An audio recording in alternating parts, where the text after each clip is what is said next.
Netanyahu के इस रुख ने गाजा में युद्ध को और लंबा खींचने की आशंका बढ़ा दी है। हमास ने कहा है कि वो केवल तभी समझौता करेगा जब इसमें व्यापक युद्ध विराम और गाजा से सेना की वापसी शामिल होगी। इजराइल के प्रधानमंत्री बेंजामिन नेतन्याहू ने मंगलवार को घोषणा करते हुए कहा है कि गाजा में चल रहे युद्ध को रोकने का कोई इरादा नहीं है, भले ही हमास के साथ बंधकों की रिहाई के लिए कोई समझौता हो जाए।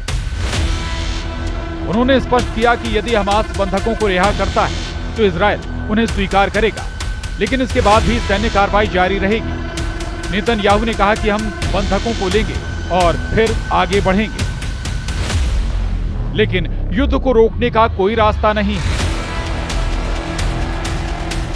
नेतन्याहू के इस बयान ने हाल के दिनों में गाजा में युद्ध विराम की उम्मीदों को झटका दिया। ये बयान ऐसे समय में आया है जब हमास ने सोमवार को एक अमेरिकी इजरायली बंधक एडन अलेक्जेंडर को रिहा किया था। इसे अमेरिकी राष्ट्रपति डोनाल्ड ट्रंप के प्रति सद्भावना के तौर पर देखा गया। ट्रंप ने पहले उम्मीद जताई थी कि सोमवार को इजरायली अमेरिकी सैनिक एडन अलेक्जेंडर की रिहाई 19 महीने से चल रहे युद्ध को समाप्त करने की दिशा में एक कदम होगा। इस रिहाई के बाद मिस्र, कतर, अमेरिका और हमास के बीच 4 पक्षीय वार्ता के जरिए युद्ध विराम की संभावनाएं बढ़ती दिख रही थी। हालांकि नेतन्याहू ने साफ कर दिया कि युद्ध विराम केवल सीमित समय के लिए संभव है और इजराइल का लक्ष्य हमास को पूरी तरह खत्म करना है। नेतन्याहू ने कहा कि हम युद्ध को अंत तक ले जाएंगे। हमास को नष्ट करना और गाजा के खतरे को समाप्त करना हमारा लक्ष्य है।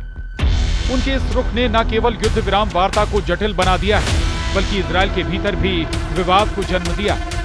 हमास ने कहा कि वो शेष बंधकों को तभी रिहा करेगा जब अधिक संख्या में फिलिस्तीनी कैदियों को रिहा किया जाएगा, स्थायी युद्ध विराम होगा और गाजा से इजराइल की वापसी होगी।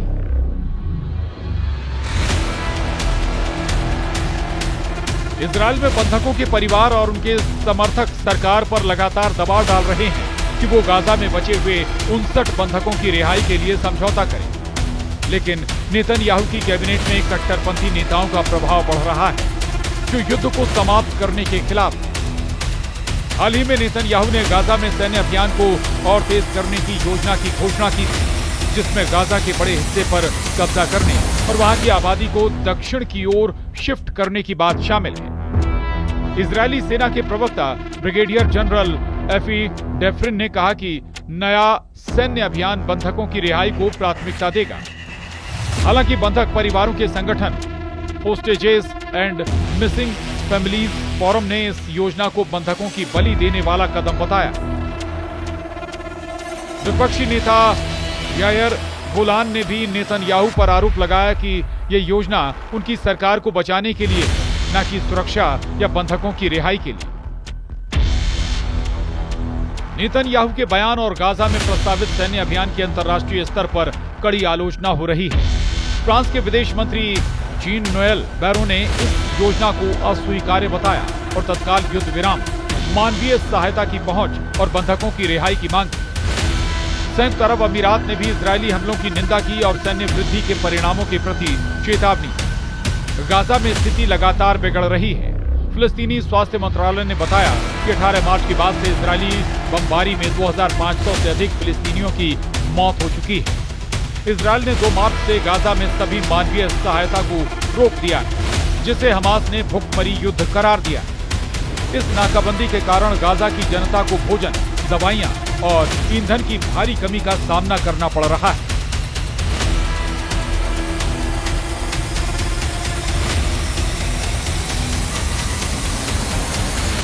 नेतन्याहू के आलोचकों का कहना है कि गाजा में युद्ध को लंबा खींचना उनकी राजनीतिक मंशा को दर्शाता है।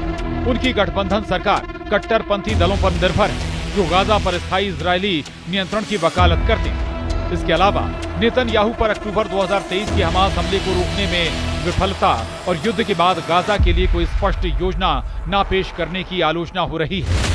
नेतन्याहू के इस रुख ने गाजा में युद्ध को और लंबा खींचने की आशंका बढ़ा दी है। हमास ने कहा है कि वो केवल तभी समझौता करेगा जब इसमें व्यापक युद्ध विराम और गाजा से इजरायली सेना की पूर्ण वापसी शामिल होगी। दूसरी ओर इजरायल का कहना है कि वो हमास को सैन्य दबाव के जरिए ही झुका सकता है। जैसा कि गाजा में तनाव बढ़ रहा है और बंधकों की रिहाई की उम्मीदें कम हो रही हैं। अंतर्राष्ट्रीय समुदाय इस संकट को हल करने के लिए नए सिरे से प्रयास करने की आवश्यकता पर जोर दे रहा है, लेकिन नेतन्याहू की युद्ध को अंत तक ले जाने की प्रतिबद्धता ने इस क्षेत्र में शांति की संभावनाओं को और जटिल बना दिया। Bureau report, news 18।